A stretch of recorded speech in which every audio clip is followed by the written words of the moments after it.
Good morning. We are here, the Acappella podcast. I'm Joe Alch. I'm the brand ambassador for Acappella, a caring people company.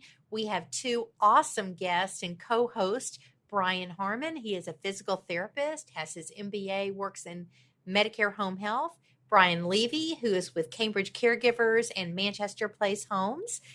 We have a great group today. We are talking about financial abuse by a family member. And with COVID and so many things going on, so much upheaval, financial abuse is on the rise. And so we want to talk about this, how to protect our seniors, how to protect our loved ones. I want to start, though, and thank everyone for participating in our Grandparents' Day Pajama Drive. We collected over 350 pairs of pajamas. We were able to get them out all over DFW to those in needs. If we can show a picture of one of our recipients, awesome. And this particular group gave not only pajamas, they gave toiletries, they gave food. It was just incredible. So thank you so much. We're here to serve and protect our seniors. Her smile speaks for itself. Right? It does. It does. And she was so grateful, so appreciative, and hadn't been able to get out of the house. And so this was just a special treat for her. So we're talking, though, about financial abuse. And we all, not only as healthcare professionals, but as family members, have dealt with just decision making and who is going to be the one writing the check when granddad or grandmother is no longer able to make decisions. I've had very difficult situations in my own family with that financial decision making. And so we're going to talk about today, we're going to talk about some statistics very quickly. Financial abuse is the most common type of abuse in the senior community. It involves $2.6 billion annually. 1 in 10 senior adults is exploited. And that's a lot of people.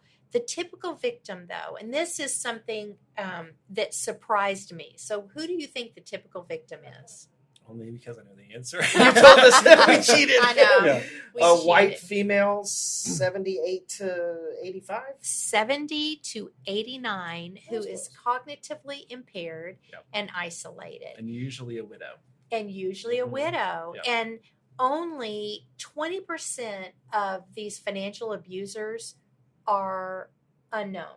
So 80% of financial abuse is done by a close friend, a family member, a church member, attorney, someone in a bank. So people have taken advantage. And it's important for us to speak up, give you guys the tools to protect your loved one and to protect yourself. Sure. So let's talk about some examples. Brian, I know you know of somebody in your neighborhood, something's going on. We have a couple of examples.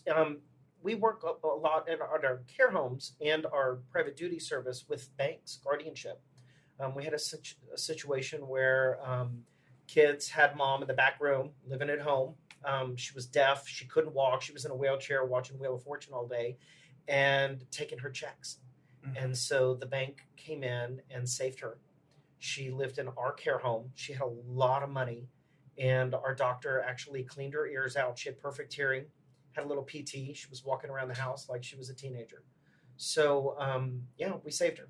The bank saved her. So how did the bank, what were the clues? Somebody reported. I mean, see something, say something, right? Mm-hmm. Somebody reported it, I guess, to Adult Protective Services, which that's the other thing we need to talk about is who are your resources? Sure. Whether it's clergy, Adult Protective Services, the bank, somebody of authority. The Council of Aging, the local. So remove yourself and just report it and let the authorities handle it. Yeah. You know? Well, and financial abuse doesn't just happen to the wealthy. And for private caregiver agencies, we work with a lot of higher income clients, but it is the very low income. I heard of a nurse. A patient was very concerned about her copay, that she was on Medicare and Medicaid, but she had a $10 copay. The nurse would say, "Leave this for me. I will take it and take it to the agency." And so every time she went out, the patient went into a little jar, grabbed a $10 bill, and then the nurse just took it home with her. So she did get caught. So even you think about that $10 may have paid for her bread and eggs and milk and fruit for the week. Yeah. So it's common for families to leave what we consider petty cash for a family member. Oh, you need to go to the grocery store, order a pizza or whatever. But the family really doesn't know how that money is being spent. And it's important, whether it's $10 or $50, it's still a weekly stipend that where's it going? So to your point on the lower income or lower wealth threshold, there's I had a client not too long ago, probably about 4 years ago, who was on Medicaid. So there's not a lot of financial there, but it goes beyond just the financial exploitation too. And so the way that the particular program that she was in within Medicaid was set up was that she was allotted so many hours a week of private duty care, and the daughter, or actually he was allotted so many hours, and the daughter was his caregiver paid through Medicaid. So the daughter would essentially contract with a private duty company who had the contract for Medicaid, and they would kind of hired this daughter to be his primary caregiver, and could never locate her. She lived one apartment above him, could never get her to show up on time to meet with me there. I think I saw her twice. She tried to fire me after about a month because I was so concerned about the scenario he was living in. So this poor guy, he was paralyzed from the waist down. He's living in this just janky looking apartment. Everything's filthy. He's washing his own clothes because his daughter won't help him in his bathtub. He can't safely get on and off the commode, so he's falling almost every time he tries to transfer. And I could not get the daughter to show up. And so I started calling the agency, and the daughter actually tried to fire me because I was calling out for the exploitation and neglect and abuse that she was doling out to her dad. So it's not just the financial, there's also this part of it as well. Well, and they can, family members have a right to who comes in their home. And I've had that situation too, where, we know too much and we ask questions and it makes the family members mad, and they'll call the agency, whether it be hospice or home health, private duty, and say, I don't want Joe back here, when it could have been as simple as, tell me how many times you get up during the night, or, when was the last time you did wound care, for your mom? Or so it is important, though, as healthcare professionals, we need to ask those questions.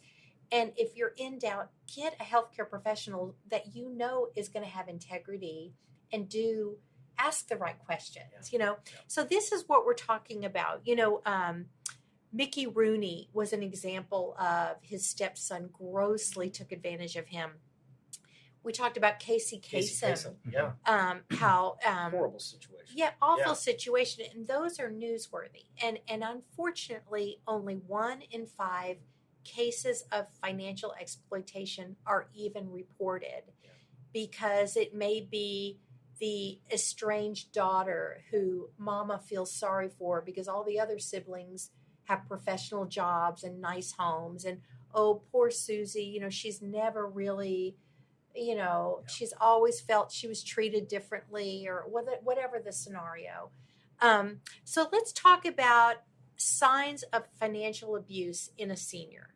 And this is what I like to talk about. When someone that has money, has a little money, but they're not spending. So what are some signs to look for? If that client, that senior, is concerned that somebody's taking their money, or they're giving their money to that wayward child and they don't want the other siblings to know. So, well, oftentimes you'll see when siblings are involved, there's always a red flag. Somebody out there is wanting care for mom, and somebody out there says, oh, we don't need nighttime care, or we don't need that many hours. Whatever they're doing to save $1 is the red flag, especially when there's enough money to go around. Like we're not in save mode. This is, I always talk about the rainy day fund.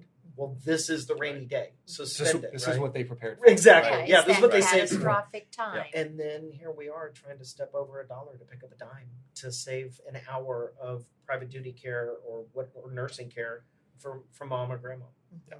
So signs are disheveled appearance. Sometimes maybe grandma is giving the daughter all of her money and doesn't feel she has the money to get her hair done anymore. Grooming. Or she's worried about spending too much water washing clothes. And I've had that. We had a patient that would not wash her clothes or towels, but once every 2 weeks. She was so terrified of the water bill. She was so terrified her water would get shut off, when in fact she was giving her daughter, all of her allotted money for electric and water. We had a case, to your point, a couple of years ago, and there was a son who was kind of quasi staying with mom. There was the family dynamics, because a lot of times, it's not just PT and nursing. A lot of times we're in there. There's a whole social dynamic that we're kind of having to navigate on behalf of this particular patient or client. And so this lady, sweet little lady, her son was staying with her kind of part time. He had an old, cheap apartment. He wasn't, he was the wayward son, if you will. And so he was helping mom out. Well, she has all of this stuff from him, all this stuff from her deceased husband, and she's spending $2,800 a month in the storage facilities. $2,800 a month. And she was nervous about, like, hey, we need to get you like a tub transfer bench. It's $52, right? We need to make sure we need to get your meds filled on time. Let me help you set up a system for that. Well, I can't afford this med because, I don't have enough money at the end of the month. And so essentially she was funding her son's storage units for her stuff. It's crazy. Yeah. Mm-hmm. So she was one of those who was concerned about, I don't have enough money at the end of my month to afford like the normal and you got to pick and choose. Yeah. Right. Yeah. So storage over meds. It's yes. And so it's necessities. They want to, so that's disheveled appearance, not feeling they can afford necessities, like fear of not having enough money, missing money unaccounted for, ATM withdrawals. And that is one, it's a good one, with mom, a lot of elderly, a lot of seniors, they are used to being so independent. They've lived through the Depression. They don't want you to know their business. Right. But you've got to know their business. Right. You've got to get involved. And as difficult as it is, you've got to have these hard conversations. Missed doctor's appointments, missed dental appointments, not paying their bills. So these are all signs of financial abuse. Well, sometimes they're concerned if they shut off the money to a daughter or a son, all of a sudden that son or the daughter is no longer going to take them out to get their groceries, right? Pick up their meds for them, commute them back and forth to doctor's appointments. So those are kind of some things to look out for there too. And also family heirlooms and assets. I mean, you've got a diamond ring laying around or something of value, and nobody really notices that the silver platter is missing, but it's now been melted down.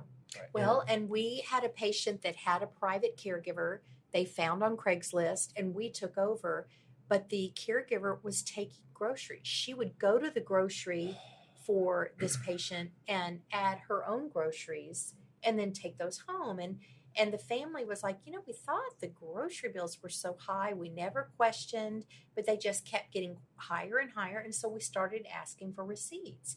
And there were receipts. There was one receipt had thong underwear. Oh, no way.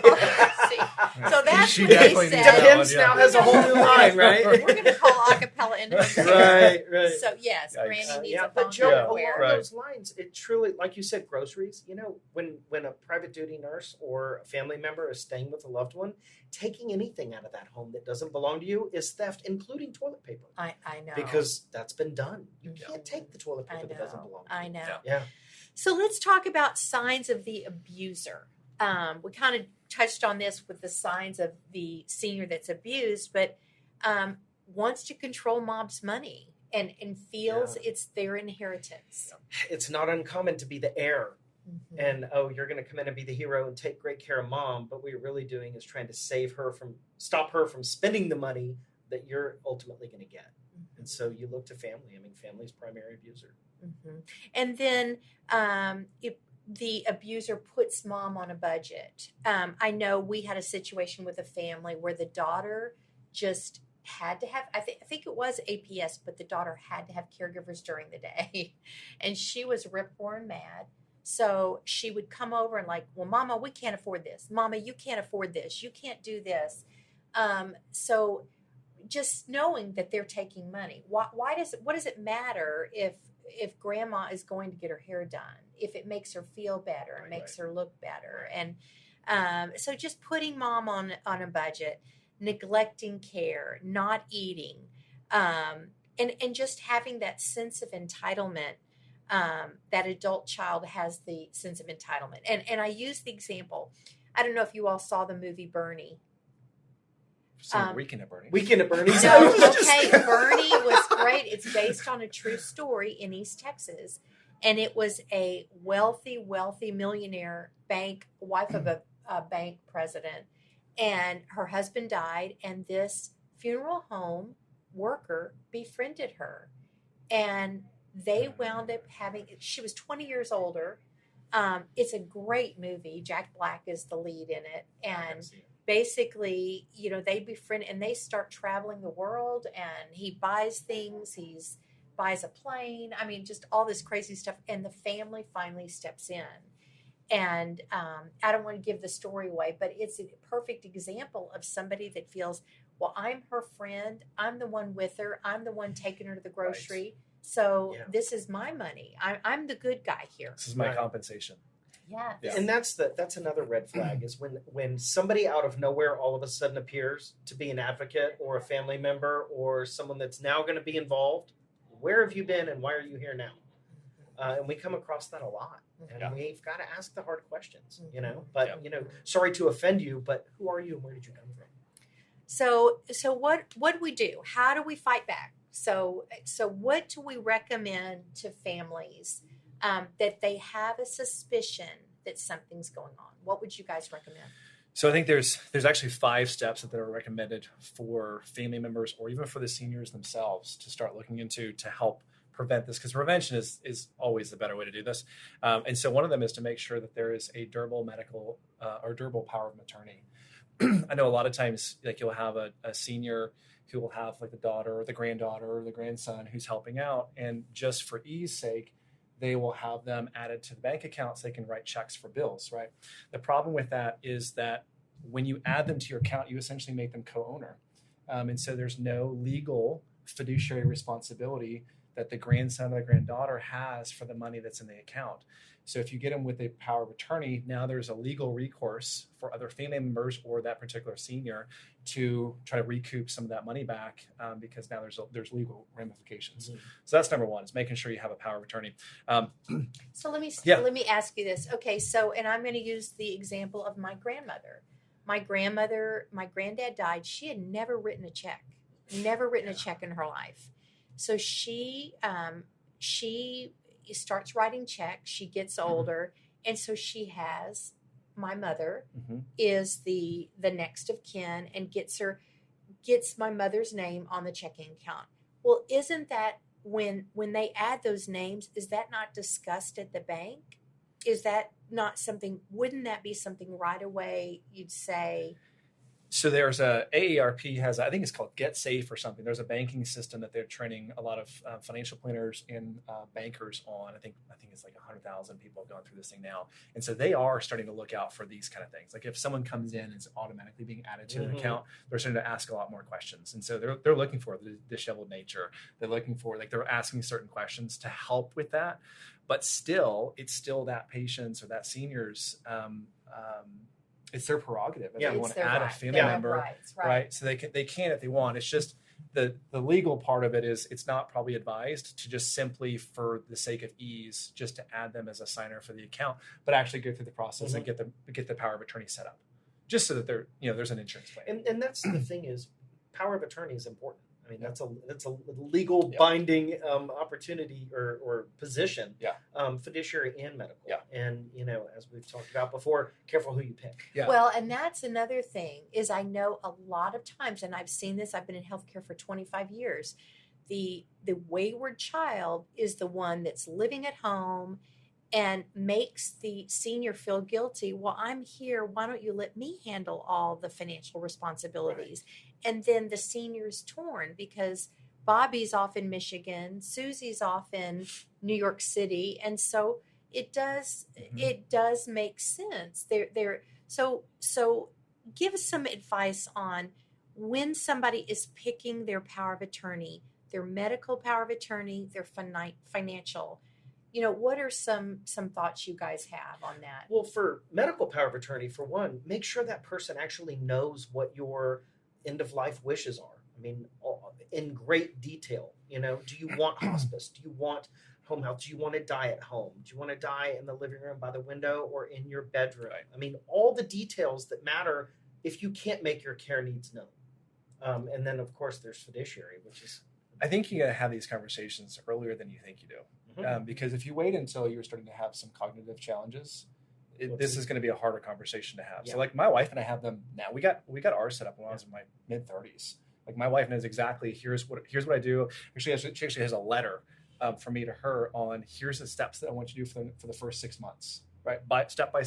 Here's the accounts. Yeah. So she already knows that stuff. So, but because I work in this space and I get to see this, I'm like, I can't have my family go through that. Here's how I want you to do X, Y, Z. So I think the earlier you have those things, you don't have to do it at 35, but at some point before things start to get challenging for you. But you know what? I've been in hospice. I've seen people as young as 9 die on hospice. Yeah. And so it is important. You never know what Right. tomorrow is That's right. going to bring. And you just don't know. I always tell families when they're in this crossroads and senior did not share their financial stuff and family doesn't know what dad wants. And now, oh my goodness, he's got to go on hospice and we've never even had a conversation. What I always say to families is, if you could go back 10 years and have a cup of coffee with dad, what would he say? Right. And so that's what I try. And it gives them an opportunity to think back, you know what? He would say he does not want all this aggressive treatment, or he would say, I want to make sure I'm at home. Yep. I would make sure this is what I can spend. I've got a long-term care policy, whatever it is, so just trying to go back and have that conversation. Joe, I want to mention just for the audience, we have talked on this podcast before about the Conversation Project. And I'm a big fan, and I know you are as well. Me too. It is a great resource for the young and old. And I would encourage all of your viewers to get to know it, Google it. It's a national program that walks you through this conversation. And it's real important. Yeah. And it's free. So you can download information, as a family. We've got holidays coming up, Thanksgiving, Christmas. I mean, nobody wants to have that conversation over Christmas dinner. But when you've got family around, just what are the wishes? What are my wishes? I've been very open about my wishes. I've seen so much as a nurse over the years that, I would never want to be a vegetable living in a hospital bed on tubes. Right. What quality of life is that? Yeah. So anyway, Brian, back to you had 5 points and we Yes. got to 1 and got So, sidetracked. yeah, that's okay. ADHD. So power of attorney is the first one, making sure you have that in place. Number 2 is ask for regular bank statements. So if your other family members involved and there's a primary, ask for regular bank statements. It's almost like a family office. We're all going to review and see where mom's finances are going and make sure that there's nothing kind of screwy. So that was an easy one, right? Can you check on that one? What do you look for? Anything that's, if there's a $25,000 purchase for new high-def system for their media room, that's probably a red flag. Car payment, new car Cash payment. withdrawals. Oh, really? Yeah. Cash withdrawals, Jewelry? yeah. Really? You're buying a diamond Yeah, ring? lots of Yeah. cash, like all of a sudden an increase in cash withdrawals, like ATM withdrawals, because there's nothing that's assigned to it. It's just cash. That would be a red flag. Something But I they're think a not lot- doing like travel. They do it more sneaky. I don't Right. think it's more the big, I'm going to go buy a Cadillac. I Right. think it's a 400 here and they justify, you know what? I took mom to the doctor. I'm going to take 300. I really Yeah. think that's more of what you see. And it just, you get away with a little, That's right. And there's no tracking to it, right? Yeah, So yeah. ATM caches are important to look for. Number 3 is get regular cognitive checkups. So like 80-something% of seniors will say, oh yeah, we need to get those things done pretty regularly, annual or biannual or whatever. And only 16% of them actually do. And so. and have a reputable healthcare. What I say, when a patient goes to the doctor, say they're going for a follow-up, I always recommend an RN to go with them, not to charge them more, but the RN is going to ask those questions. Right. They have 15 minutes, and I've had doctors say, okay, you've got 12 things going on, so we're going to focus on 2 today. Pick 2.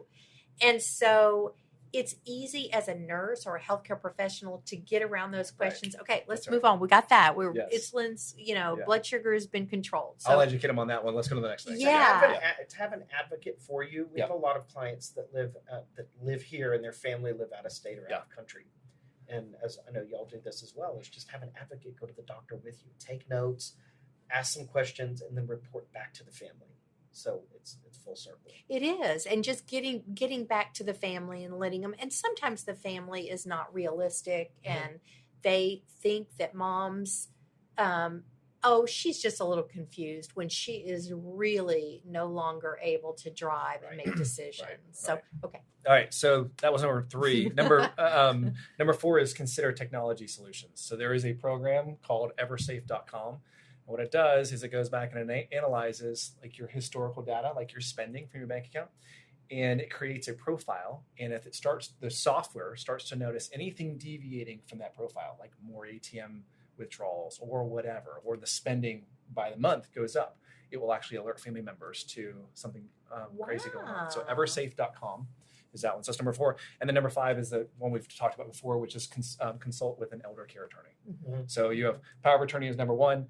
Number 2 is get regular bank statements. Number 3 was get regular cognitive checkups. Number 4, consider technology solutions like EverSafe. And number 5, consult an elder care attorney. Well, and that one initial meeting with an elder law attorney can save so much money in the long run. Yeah, and sure. I know these elder law attorneys here in Dallas, I know a lot of them that are fantastic. And they are having to deal with things that senior did not take the right steps while they were alive.